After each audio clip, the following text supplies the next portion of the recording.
Class 8th, your next chapter is the reproduction in animals. Do you recall the processes of digestion, circulation, and respiration which you have studied in your previous classes? These processes are essential for the survival of every individual. क्या आपको याद है कि आपने पिछली class में जो है वो कुछ डाइजेशन के बारे में पढ़ा था, सर्कुलेशन के बारे में, रेस्पिरेशन के बारे में? तो ये सारी प्रोसेसेस जो होती हैं वो हर एक इंडिविजुअल के लिए असेंशियल होती हैं. You have also learned about the process of reproduction in plants. आपने जो है ये भी पढ़ा है पहले क्लासेस में कि प्लांट्स में जो है वो रिप्रोडक्शन का प्रोसेस जो था वो पढ़ा था. सो रिप्रोडक्शन जो है वो असेंशियल होता है for the continuation of A species. किसी स्पीशीज़ को कंटिन्यू करने के लिए जो है रिप्रोडक्शन असेंशियल होता है. Imagine what would have happened if organism had not reproduced. You will realize that reproduction is very important as it ensures the continuation of a similar kinds of individuals generation after generation. So आप imagine करें कि आप क्या imagine कर सकते हैं कि organisms अगर रिप्रोडक्शन नहीं करें तो अगली प्रोजेनी जो है वो किस तरह से प्रोड्यूस होगी. और you have already learned in your previous class about reproduction in plants. आपने अपनी पिछली क्लास में भी पढ़ा कि रिप्रोडक्शन जो है प्लांट्स में किस तरह से होती है. We shall learn how reproduction takes place in animals. अभी आज हम जो हैं वो ये पढ़ेंगे कि किस तरह से रिप्रोडक्शन जो है वो एनिमल्स में होता है. सो पहले देखिए मोड्स ऑफ रिप्रोडक्शन में. Have you seen the young once of different animals. क्या आपने यंग वंस देखे हैं डिफरेंट एनिमल्स के? यंग वंस मतलब बच्चे. आपने डिफरेंट एनिमल्स के अलग अलग बच्चों को देखा है. Try to name some of the young ones by completing table 9.1. कह रहे कि टेबल जो 9.1 है उसको कंप्लीट करते हुए आप जिन बच्चों को आपने देखा है, यंग वंस को देखा है, आप उनके नाम लिखिए. You must have also seen the young once of various animals being born. आपने जो कुछ एनिमल्स के कुछ ऐसे यंग वंस भी देखे होंगे जो अभी मतलब पैदा ही हुए होंगे. Can you tell now chicks and caterpillars are born. How chicks and caterpillars are born. How are kittens and puppies born. Do you think that these young ones looked the same before they were born as they do now. कह रहे कि आपने अगर young ones देखे हों parents के तो आपको ये भी पता होगा कि जो यंग वंस होते हैं जो वो बिल्कुल ही अपने पेरेंट्स की तरह दिखाई देते हैं. जैसे कि कैटरपिलर्स, चिक्स, किटन्स, पपीज़ ये जो है अपने पेरेंट्स की तरह ही दिखते हैं. नेक्स्ट उसके बाद जो है ये टेबल हैं जो कि आपने को भरने को बोला है. Just as in plants. कह रहे कि इसी तरह से प्लांट्स में भी जो है वो 2 मोड्स होते हैं जिनके द्वारा एनिमल्स जो हैं वो रिप्रोड्यूस करते हैं. पहला सेक्सुअल रिप्रोडक्शन, दूसरा एसेक्सुअल रिप्रोडक्शन. सो सबसे पहले देखिए सेक्सुअल रिप्रोडक्शन को. Try to recall reproduction in plants which you studied in class 7th. You will remember that plants that reproduce sexually have male and female reproductive parts. कह रहे कि ऐसे plants जो कि सेक्सुअली रिप्रोड्यूस करते हैं उनके पास जो है मेल और फीमेल रिप्रोडक्टिव पार्ट्स होते हैं. Can you name these parts. क्या आपको नेम पता है इनके? इन एनिमल्स ऑल्सो. कह रहे कि एनिमल्स में भी मेल और फीमेल जो है डिफरेंट रिप्रोडक्टिव पार्ट्स होते हैं उनके पास और डिफरेंट ऑर्गन्स होते हैं. Like plants, the reproductive parts in animals also produce gametes that fuse to form a zygote.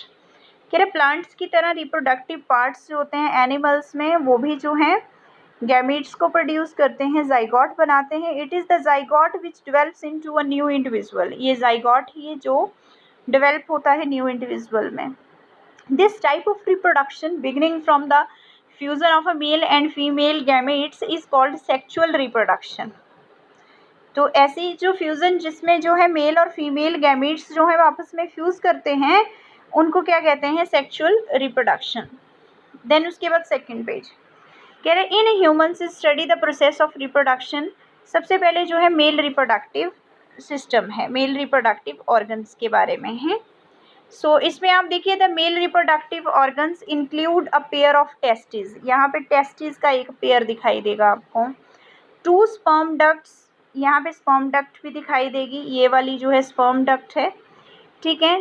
These testis produce male gametes. ये जो टेस्टिस हैं, यहाँ पे जो ये टेस्टिस हैं, यहाँ पे टेस्टिस होती हैं, ये टेस्टिस, इन टेस्टिस में से स्पर्म्स प्रोड्यूस होते हैं और इन डक्ट्स में चले जाते हैं। स्पर्म्स जो हैं इन डक्ट्स में चले जाते हैं। ठीक है, टेस्टिस जो हैं वो प्रोड्यूस करती हैं स्पर्म्स को, स्पर्म्स जो हैं वो किस में चले जाते हैं, स्पर्म डक्ट्स में। मिलियंस ऑफ स्पर्म्स प्रोड्यूस होते हैं, यहाँ पे टेस्टिस से जो है मिलियंस ऑफ स्पर्म्स प्रोड्यूस होते हैं जो डक्ट्स में चले जाते हैं। स्पर्म्स जो हैं वो स्मॉल इन साइज़ होते हैं, काफ़ी ज़्यादा स्मॉल होते हैं। हर एक स्पर्म जो है उसके पास जो है वो, यहाँ पे देखिए हर एक स्पर्म जो है वो कैसा स्ट्रक्चर है, इसके पास हेड होता है, मिडल पीस होता है। ठीक है, यहाँ पे जो है वो मिडल पीस है, यहाँ पे हेड रीजन है, देन उसके बाद जो है वो टेल रीजन है इसका। तो ये ह्यूमन स्पर्म सेल है। तो कह रहा है कि हर एक जो स्पर्म सेल्स होते हैं, sperms are very small in size, sperm small in size होते हैं। हर एक स्पर्म के पास हेड होता है, मिडल पीस होता है और टेल होती है। Does it appear to a single cell, क्या आपको ये सिंगल सेल की तरह अपीयर हो रहा है? स्पर्म को पूछ रहे कि ये सिंगल सेल की तरह अपीयर हो रहा है, तो आप सबने याद रखना है sperm is a single cell with all the usual cell components. Cell जो है वो एक सिंगल सेल है, स्पर्म जो है वो एक सिंगल सेल है जिसमें सभी कंपोनेंट्स हैं। तो आप देख पा रहे हैं हेड रीजन है, मिडल पीस है, टेल है।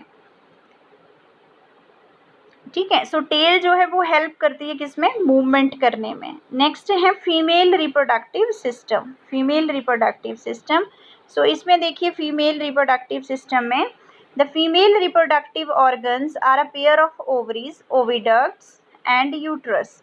ओवरी रिप्रोड्यूसेस, कह रहा है कि फीमेल रिप्रोडक्टिव सिस्टम जो है यहाँ पे ओवरीज होती हैं, ध्यान से देखिए यहाँ पे क्या होती है, ओवरीज। ओवरीज को होल्ड, ओवरीज का वन पेयर होता है, ध्यान से देखिए यहाँ पे ओवरीज यहाँ पे हैं, ओवरीज को होल्ड करने के लिए फिंगर लाइक प्रोजेक्शंस बनी हुई हैं यहाँ पे। ठीक है, इनको इन्फंडिबुलम कहते हैं। तो यहाँ पे फिंगर लाइक प्रोजेक्शंस जो है वो ओवरी को पकड़ के रखती हैं। ओवरी से जो है एग रिलीज होते हैं, एस्ट्रोजन हार्मोन्स रिलीज होते हैं, वो सारे के सारे जो है ओविडक्ट्स में आ जाते हैं। तो ओविडक्ट्स ये वाली हैं, यहाँ पे ओविडक्ट्स जो हैं वो इनको बोला गया है, ये जो डक्ट्स हैं ओविडक्ट्स हैं। ओविडक्ट से जो है यहाँ पे ओवम जो है वो सीधा कहाँ आ जाता है, यूट्रस के बीच में।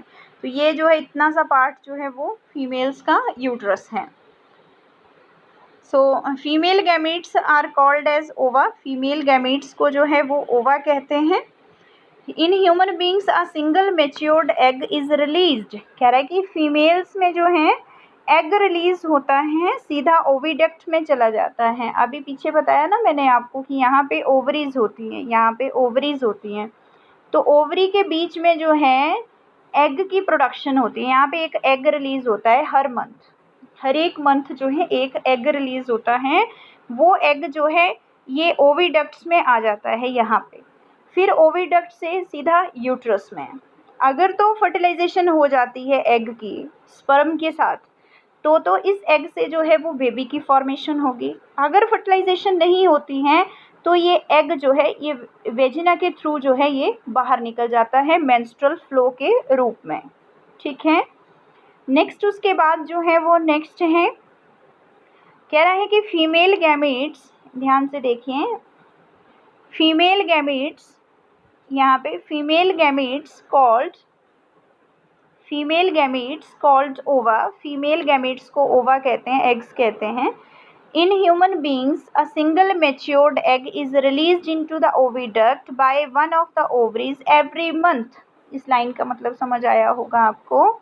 Uterus is the part where development of baby takes place. ये क्वेश्चन भी है आपको आगे एक्सरसाइज का कि फीमेल रिप्रोडक्टिव सिस्टम के किस पार्ट में जो है बेबी की डेवलपमेंट होती है। So answer is uterus. इस यूट्रस में किसकी फॉर्मेशन होती है, बेबी की फॉर्मेशन होती है। यहाँ पे हेड रीजन होता है, यहाँ पे जो है इसके अदर अपेंडेजेस होती हैं, यूट्रस में जो है वो बेबी की डेवलपमेंट होती है। अब यहाँ पे जो है नेक्स्ट है like the sperm an egg is also an a single cell. तो ये भी एक क्वेश्चन है आपकी नेक्स्ट एक्सरसाइज का पूछा जाएगा कि एग जो है वो सिंगल सेल है या डबल सेल है। ठीक है, तो आपने आंसर देना है egg is also a single cell.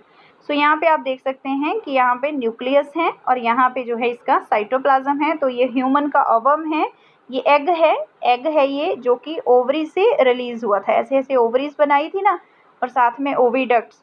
तो यहाँ पे ओवरी से एग निकलता है, ये उस एग का स्ट्रक्चर है, ये उस एग का स्ट्रक्चर है।